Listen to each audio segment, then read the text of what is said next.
All right. Thanks, James. Thanks for joining in. Hi, everyone.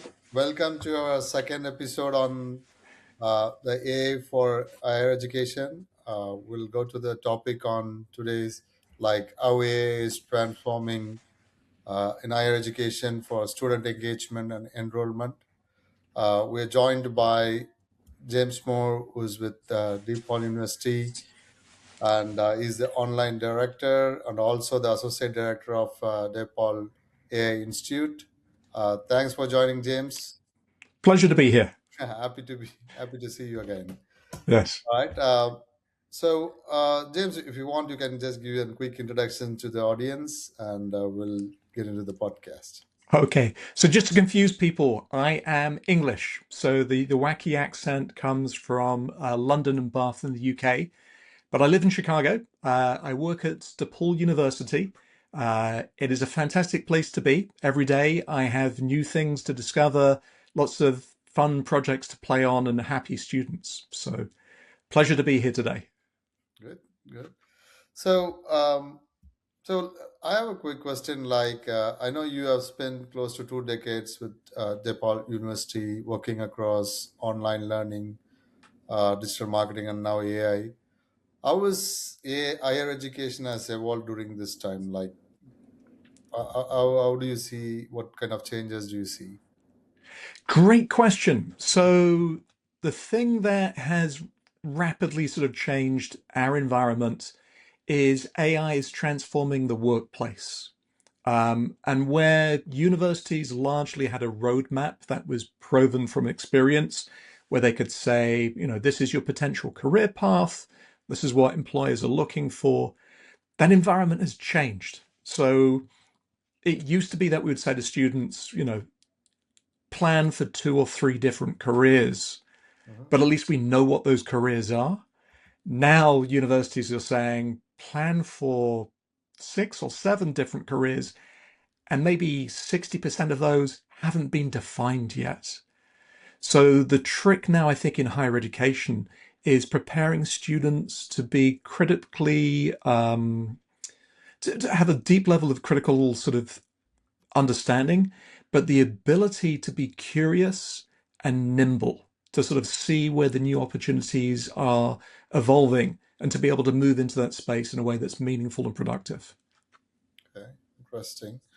So, what is the reason for for you guys to create DePaul AI Institute, and what role does it play in shaping the AI adoption with students and universities? Yeah, that's a great question. Mhm. So, our university has a very sort of specific mission. And the mission is the way that everyone within our institution sort of understands why we're here and what we need to do.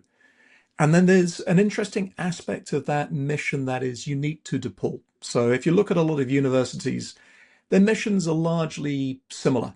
In 1 or 2 paragraphs, they say the same thing. The thing that resonates with me at DePaul is we have this concept of Vincentian personalism. And if you were to sort of simplify that concept, it's the idea that if you can be helpful to one person, you need to provide the same values and outcomes at scale when helping many people.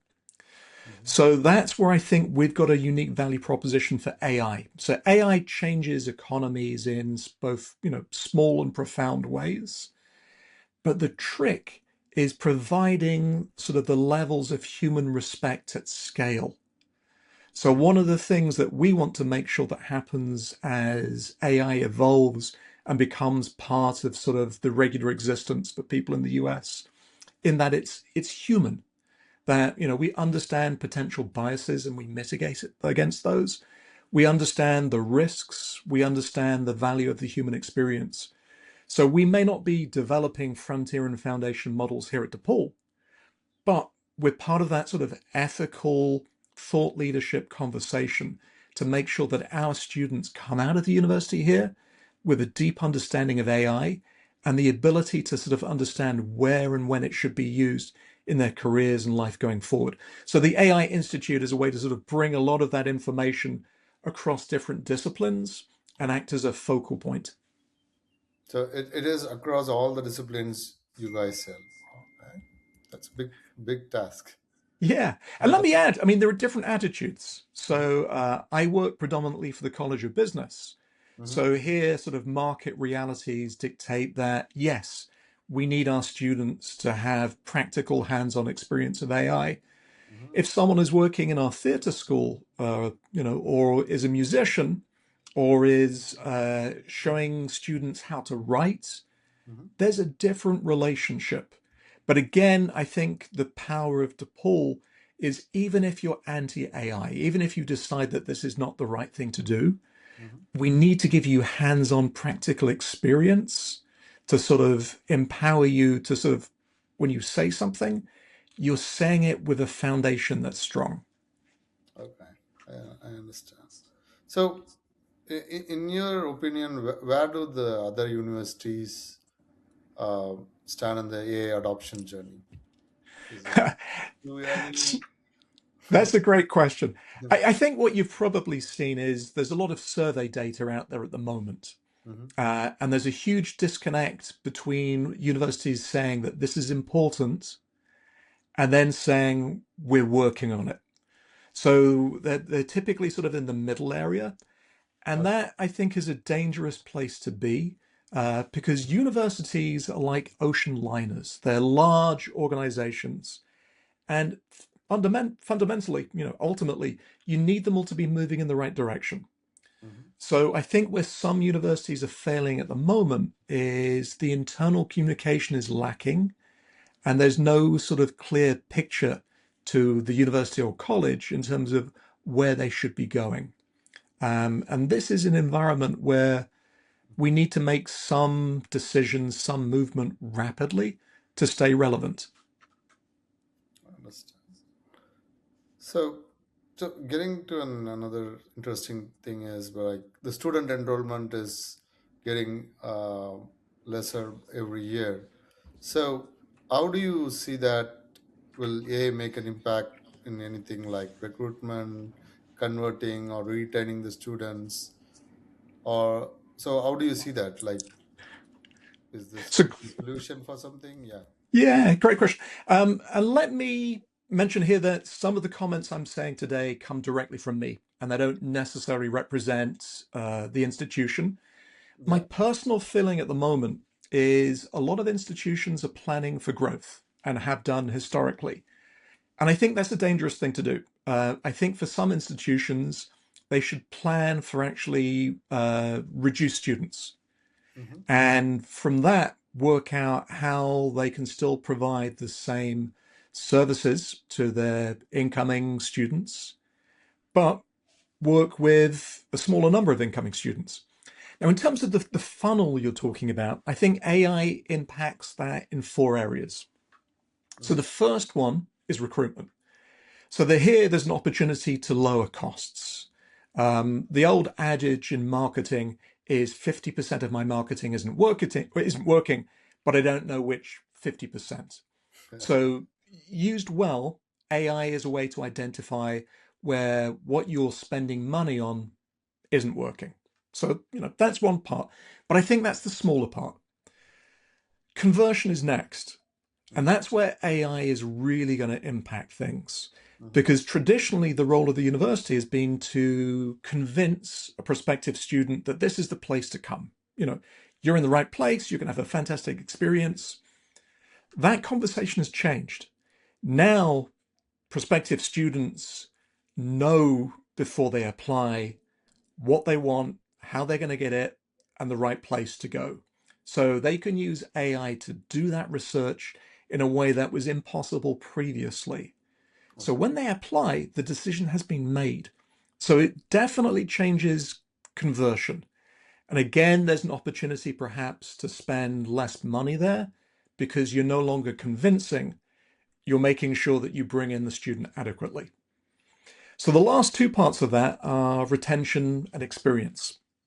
So again, I think AI is probably going to reduce attrition Okay. because students are going to come in with a better understanding of the institution. So Mm-hmm. they're coming in knowing what is possible, knowing what they want and how they can achieve that. So I think it can reduce attrition. Okay. Potentially, you could use mechanisms to identify students at risk and sort of, mitigate those risks. But that's a dangerous thing. And we can talk about that later, but that's an area that is very nuanced. But experience, the last part of that, that's the thing where universities need to change.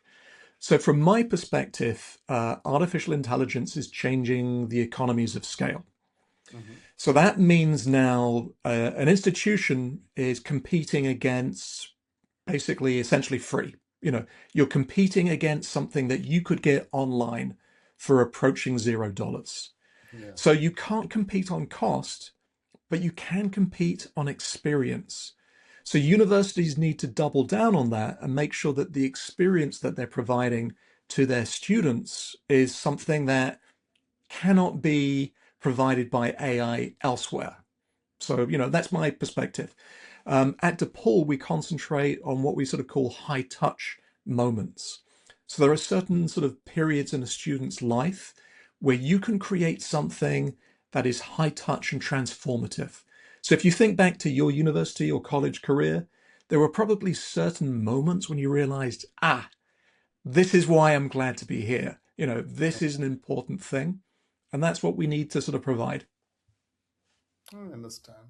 So, do you think this AI can be a tool that predicts that these students will likely enroll or mostly succeed, will not drop out? That experience, you think AI can play a significant role there? Maybe, and at the moment, there's an area of danger there. Mm-hmm. So, as you and I know, AI is an umbrella term that covers sort of a multitude of different types of technologies, and some of them are predictive. Mm-hmm. A lot of the technologies that we're talking about today aren't predictive, Yeah. they're generative.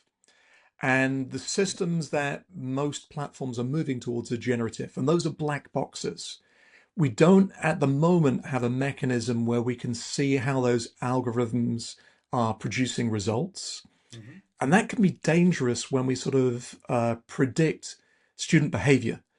We might be sort of statistically elevating certain biases to sort of identify a student at risk in a way that is potentially harmful or less than ethical. So that's where I feel a little bit cautious. If Mm-hmm. we have models that we can interrogate fully and we can see how decisions are being made and that we know that the data coming into those models are valid, then yes, we can do that.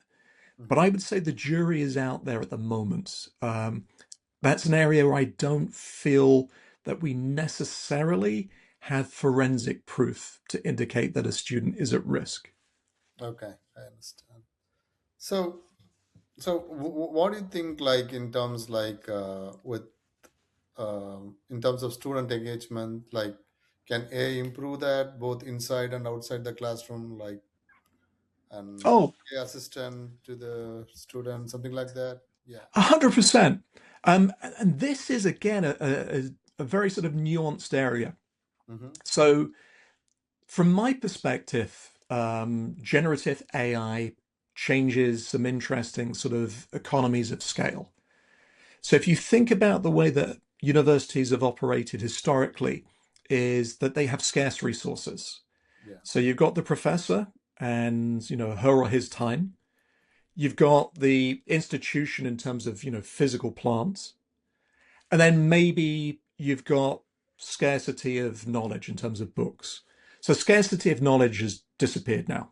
Information you can find online easily. Mm-hmm. But the scarcity that an institution has is basically the professor's time and the physical plant. The move to online changed the physical plant scarcity. Now we don't have those limits to growth, but Mm-hmm. we existed within the scarcity of the professor, their ability to respond to the students in a way that was, meaningful and relevant. So a lot of the data says some interesting things. It says two critical things from my perspective. The first one is if you can get rapid feedback, that's when you learn best. Okay. So if you think about asking a professor a question and you don't hear back for a couple of hours or a couple of days, by that point, the response is less helpful to you. You're not getting the learning that you want. So there's very much sort of a high value of in the moment learning. Hmm. And then the second part is research has demonstrated that for every hour of instruction, a student at their highest capability is remembering maybe four or five things. And most universities are set up to put a student in class for maybe 2 or 3 hours, and they're getting inundated with experiences and information, and that isn't necessarily sticking. Okay. So AI potentially has the capability to fix that part. So now we can sort of reduce that scarcity, but that then becomes nuanced. The fear that I have is if you rely on AI to do much of the work that the professor does, at a Mhm. certain point, the student says, you know what? Why do I need the professor? Yeah. I'm going to use the AI. Yeah. So that's where I think, universities and colleges have to work out what is going to make sense, what's going to work. And no one is an expert here yet. This is, uncertain territory. Do you think AI will replace the faculty at some point, teachers and professors, or Well, let's think about various ways to answer that. So the people who are paying for the development of generative AI are working on the assumption that yes, this will replace jobs. Not necessarily just professors, but lots of people. Mhm. The people who are spending money on these systems, again, are working on the assumption this is a way to reduce, personal costs. Okay. So maybe, logically, that does extend to the university. Uh, Mhm. Similar path here. I'm assuming, you go to the same grocery stores that I go to. So years back, there was always a human there who would check your items. Now, Yeah. groceries are self-service, and now it's transforming to you walk in, and the system watches what you put in your cart, and we don't need the self-service, models at the end. So the assumption is with capitalism, we're going to look for things to sort of reduce the human, and that's dangerous for universities and colleges because we want the human experience. So I don't know. I imagine, yes, there may be, some positions, some jobs that disappear. Mhm. But I think universities and colleges are going to hang on to the human experience as much as they can because that is sort of endemic to their values. So we'll see. Uh, It's an interesting time. Yeah. So the other thing I also think is like each student have different learning speed and everything. Do you think these AI powered tools will help in creating personalized learning experience for them? Oh, 100% yes. And that is a great question. Hmm. So again, the way that most traditional universities and colleges teach is a way that was developed by the Prussians sort of 200 years ago. And Okay. again, it gets back to that concept of maximizing output with scarce resources. You put 50 people in a room, there's one professor, you do something for 2 or 3 hours, learning happens. And we know that that isn't the best way for learning to happen. People have different speeds. You might be a morning person, you might be an evening person.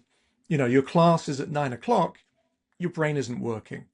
And this extends to the school system. So, I mean, the ludicrous thing that we have here in the United States is we send a child to school at maybe 7 o'clock in the morning, Mhm. and their brain isn't ready to start learning until 11 o'clock, you know. But we're doing that because parents need to go to work. And this is the way that they can drop off their child before they go to work. But again, getting back to your question, yes, it does have that capability.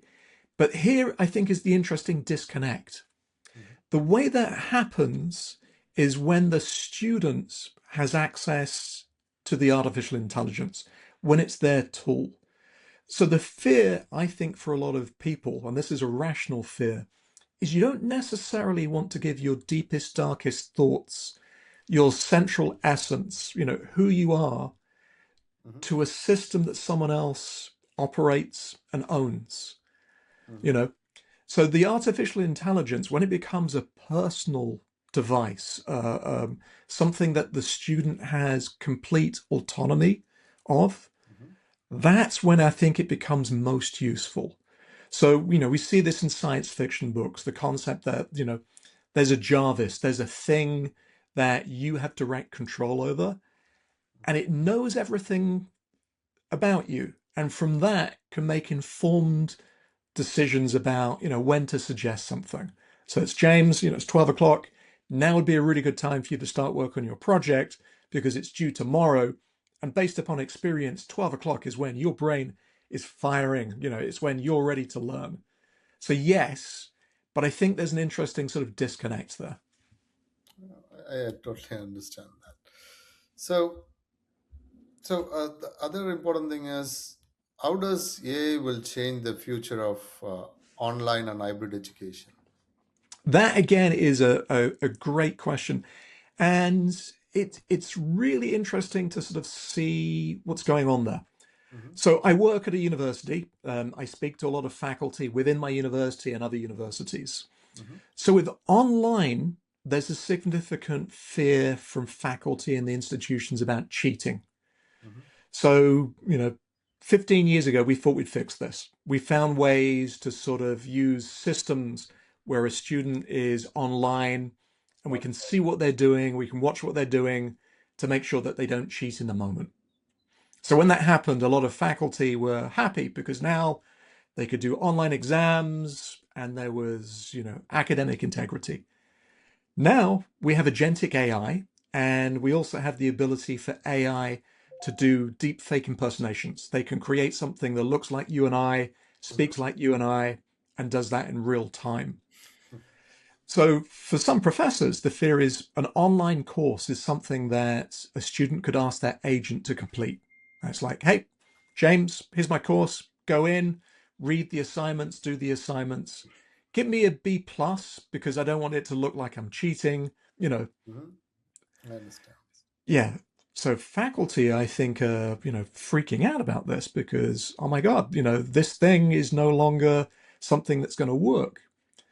The flip side of that is now students are thinking about ubiquitous, accurate feedback. The fact that these systems are on 24 hours a day, 7 days a week, and, where you might have to wait for something, now you're going to get immediate results and it's going to be personalized learning. Mhm. Online traditionally has been sort of a way that we get efficiency at scale. We design something and we can bring in, 1,000 students. And because of that, we're going to have this, wonderful experience. Mhm. AI now changes that equation from the student's perspective for something that is highly personalized. So the path that they follow with online learning is going to be very specific to their needs.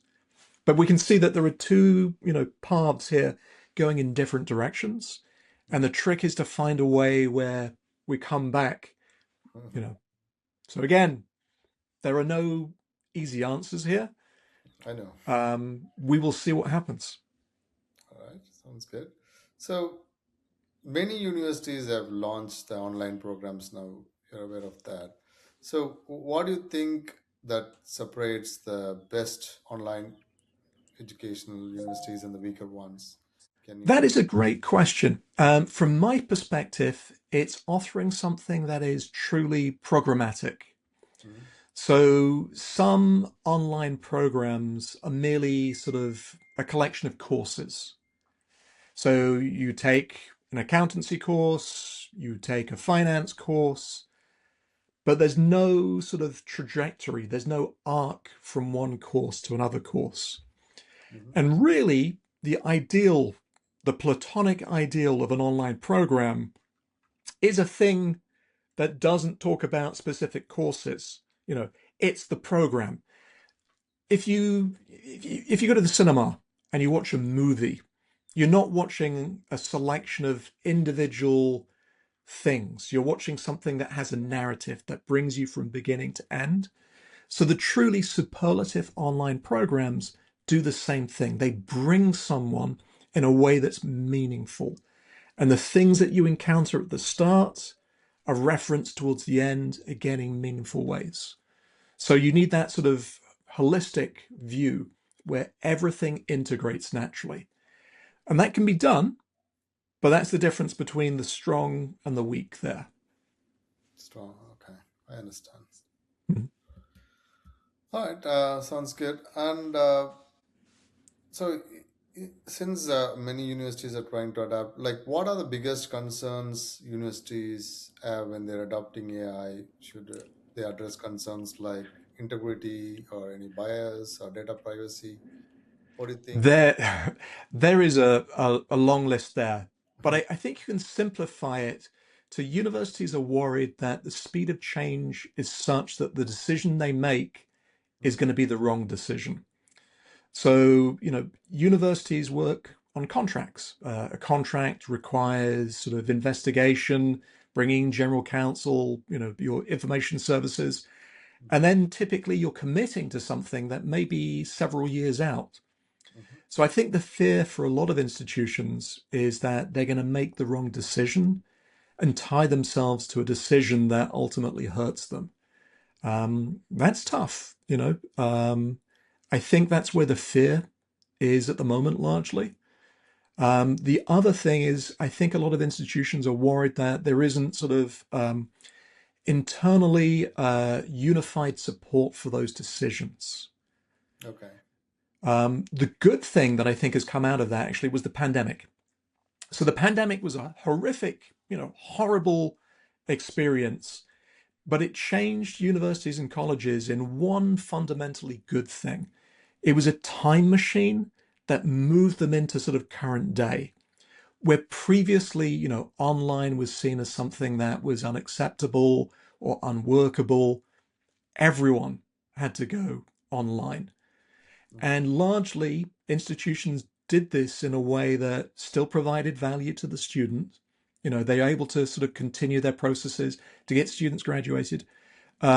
So I think it's allowed a lot of institutions to move more rapidly now when they realize that there is an inherent sort of danger to confront. So with the pandemic, we knew what the problem was and we could work out a way to fix that. mhm. AI, again, is a problem. It's a danger. But I think institutionally, a lot of colleges and universities don't understand what is the right approach to go. They don't have sort of agreement internally in terms of what is the right thing to do. Okay, I understand. So, with all these AI, do you think in future the elite universities and then here not elite, relatively new colleges, will those be on the same thing for a student to think about, or it would be? That is a great question. I'm cynical here. I think the gap between the elites and the non-elites Mhm. will probably widen. Um, Widen. Okay. and the reason for that is the elites have money, Hmm. and money fixes a lot of problems. Um, when you are scrabbling for money, you're in a situation where it's a lot harder to compete. So I'm sure many of the people who are sort of, listening or watching today are aware of a thing called Gartner's Magic Quadrant. And it's a way that you can have two axes and you can sort of work out where you have vision and then where you have resources and which of the four quadrants you exist in. Hmm. So there are ways you can compete if you have less resources. But an elite university has completeness of vision and it has resources. So all things being equal, it's going to, widen the difference. Hmm. I think the other component of that, though, is down to the individual. So I think AI empowers the individual to have, more opportunity. Okay. So that could be an independent professor, that could be an independent student. I definitely think folks who are coming from disadvantaged backgrounds, Hmm. AI is going to be perhaps more transformative to people who are coming from, comfortable backgrounds.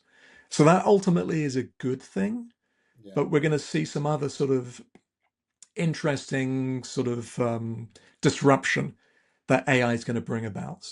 So, like I say, no one's an expert here. It's Yeah, uncertain territory. We will see what happens. understand. Uh, so, what university should start doing today to stay relevant in this AI-driven future? Okay, again, a great question. Mhm, My perspective on this is they need to do scenario planning. mhm, So, scenario planning works on the assumption that there are uncertainties that are significant at some point in the future. So, let's think about some that are more concrete. Um, a lot of universities require international students to survive. I was an international student. I came here to America from the UK. ah, They need those students to survive financially. mhm, That's uncertain at the moment. We don't know if, students can get visas easily. We don't know if students will necessarily want to come to the US in the way that they have done previously. That's an uncertainty. And that's one that's fixed in people's minds. But AI is also an uncertainty. Um, mhm, there's the concept of AGI, artificial general intelligence, mhm, but there's also the concept of ASI, artificial super intelligence. That is, when computers are potentially smarter than humans. It's a concept called the singularity. But both of those things are uncertain. So I think what universities need to do, if they're not doing already, is to do scenario planning and think about possible futures and then think about how they would respond to each of those possible futures and have at least a plan in place. And that way, as those futures become less uncertain, they can move in a way that makes sense in that environment. So okay, that's what they need to do. And then, the other part of that is universities need to be more nimble. So as I said, when we went through the pandemic, that pushed a lot of universities into being more nimble. okay, We need to be in that environment again. understand. So, in terms of the degrees, what do you think the value of degree, or with, or will there be any skill acquisition change? What do you think would be the That's a future? great question. I think degrees are going to be around for a while. Mhm, And the reason for that is humans change slowly. The technology changes rapidly, the environment changes rapidly, but humans fundamentally change fairly slowly. So I don't think it's something that we're going to see disappear immediately. But yeah, over time, there's going to be, some change in this space. But mhm, the thing I find interesting is, you and I have worked in this environment for years. 20, 30 years ago, people were saying, degrees are going to disappear. Here are the new things that we're going to see. mhm. And those new things really haven't sort of taken over the market yet. So we've had this conversation about, the death of the degree and where something else will replace it. But that replacement hasn't happened quickly. So I still think degrees are going to be around. Okay, so good. So, what would advice you would give for higher ed leaders who are feeling overwhelmed by AI? Is that have a plan, or what would be your advice? So I think, again, that's a great question. I think I would couch that in the fact that there are other things that are overwhelming senior leadership. So Hmm. we've got a lot of existential crises taking place at the moment, and AI is just one of them. Hmm. So I think if we find a way to sort of say, "Hey, don't worry about AI," there's still five or six things that are keeping senior leadership awake. But the way that sort of we address that issue, where you're feeling overwhelmed, I think is a mental condition where you need to feel that you have some control over your environment. Hmm. So, one of the ways that we can demonstrate that we have control is through meaningful actions. It could be that you don't necessarily fix the problem, but you take that first step. So let's imagine, something is happening in your life that's hugely disruptive, and Mm-hmm. you're feeling stressed because you don't have control over that. You can't fix that. Mm-hmm. But if you can make that first step, now you feel less stressed. Okay. So, that first step sometimes can be sort of, forming a committee, you know, Mm-hmm. getting a group of people together to investigate something, you know, playing with a tool. But so long as you can do something, I think that reduces the stress. Mm-hmm. So one thing that I also want to ask is like you earlier said that university should reduce the people. Uh, but do you think is it more reducing staff or is it more the students with less number of staff be helpful for more students? What's your take on that? That again is a great question. And I think it's particular to the institution. I wouldn't say there are necessarily rules that are generalizable across all things. Mm-hmm. From watching the environment the past 20 years, Mm-hmm. staff has been what's been cut back on historically. So every institution has got rid of staff. And Mm-hmm. I think most institutions have cut that to the point where it can no longer be cut. Okay. Um, and I think institutions now are realizing that adjusting the number of faculty is where cutting will probably take place. Mm-hmm. And that's a difficult conversation. But I'm hearing this again, sort of in the US, from faculty who are tenured, where they said previously, this is something that won't happen, shouldn't happen.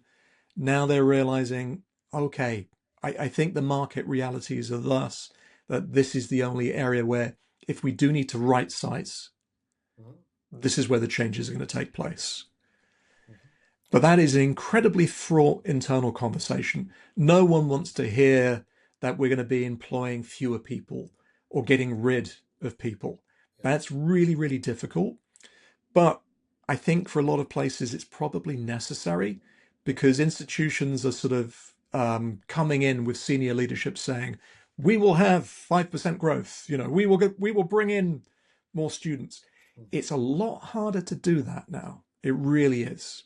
And I think the difficult conversation internally should be plan for fewer students and work out how we're going to sort of still be profitable and still provide the right level of value to our students doing that.